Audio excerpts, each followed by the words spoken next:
In the early hours of what would become a historic day for southern Mexico, conditions rapidly deteriorated as Hurricane Erick, now a powerful Category 4 storm, approached the coastline with alarming speed.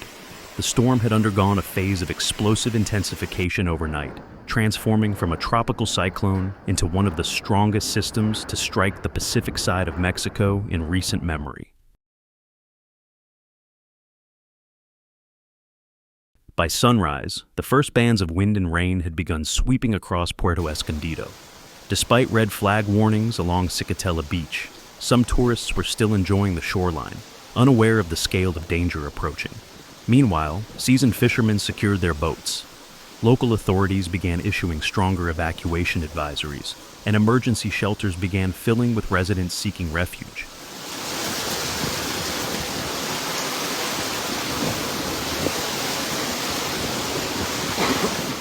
By mid-morning, the situation changed drastically. Palm trees began bending under the pressure of sustained winds surpassing 125 miles per hour. Rain came in violent sheets, and the ocean shifted from turquoise to slate gray, foreshadowing what was coming. Then came the storm surge, an unstoppable wall of water pushed inland by Erick's immense low-pressure system and powerful wind field.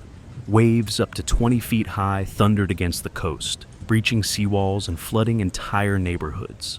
Streets disappeared beneath churning seawater. Wooden fishing boats were tossed onto rooftops and inland roads like driftwood.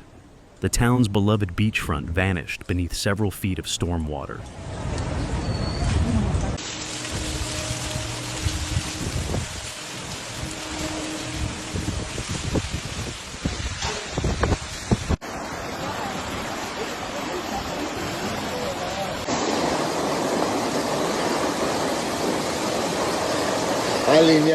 Emergency responders, including Mexico's civil protection units and the military, were immediately deployed to rescue those stranded in rising waters. In Puerto Escondido, a dramatic rescue unfolded as Marines reached a family clinging to their roof using an inflatable raft. Elsewhere, community volunteers formed human chains to help elderly residents wade across flooded streets. Shelters filled rapidly with schools and gymnasiums repurposed into temporary housing units. Volunteers distributed food, blankets, and medical supplies as communications faltered and power lines snapped, cutting off many neighborhoods from the outside world. While Puerto Escondido bore the brunt of the storm surge, the surrounding regions experienced equally catastrophic impacts. In Salina Cruz, a key port city in Oaxaca, the hurricane's full force was felt by midday. Torrential rainfall overwhelmed the city's drainage systems, transforming boulevards into rivers.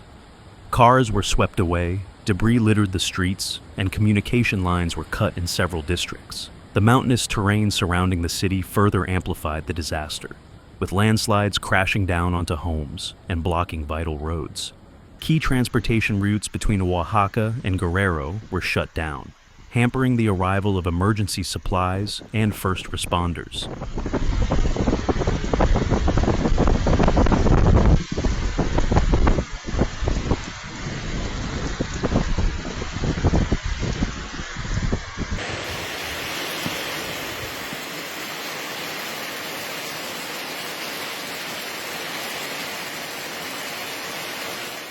Meanwhile, inland rivers such as the Rio Tehuantepec breached their banks.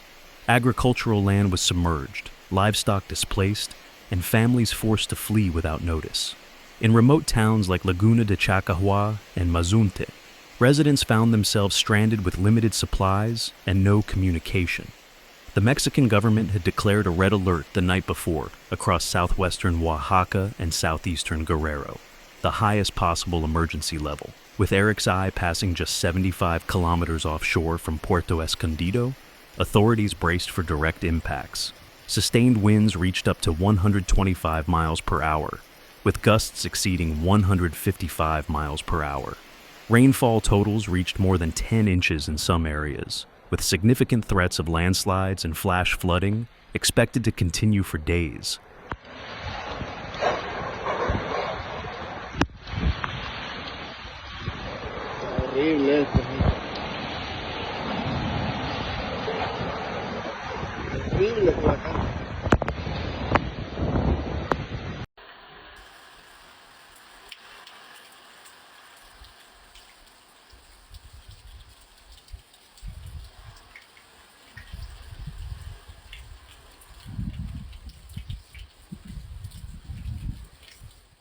Salina Cruz, already suffering severe inundation, experienced additional complications when mountainous runoff sent torrents of mud and water into densely populated neighborhoods.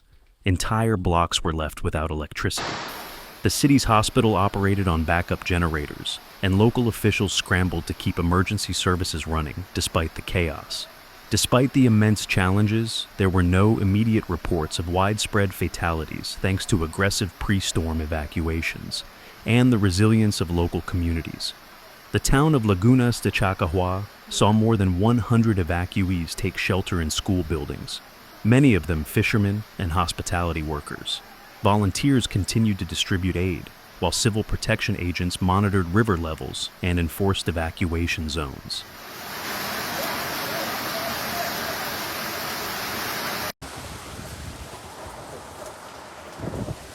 Veremos que todo salga bien. Primeramente Dios, aquí andamos.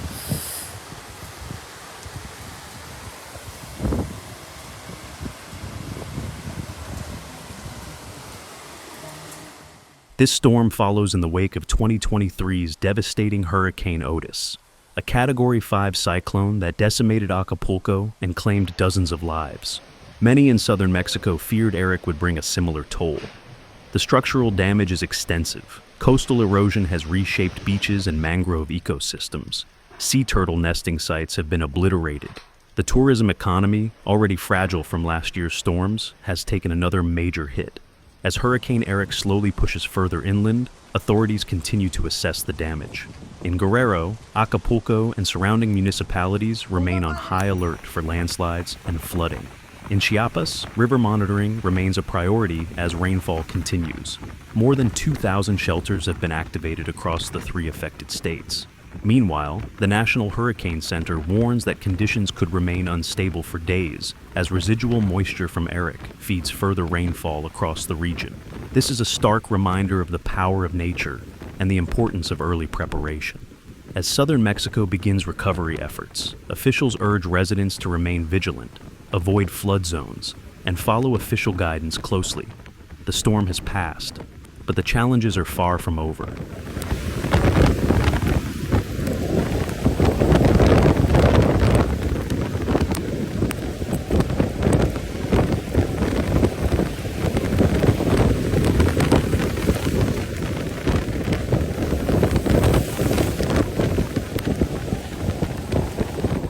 Thank you for watching. See you in the next video.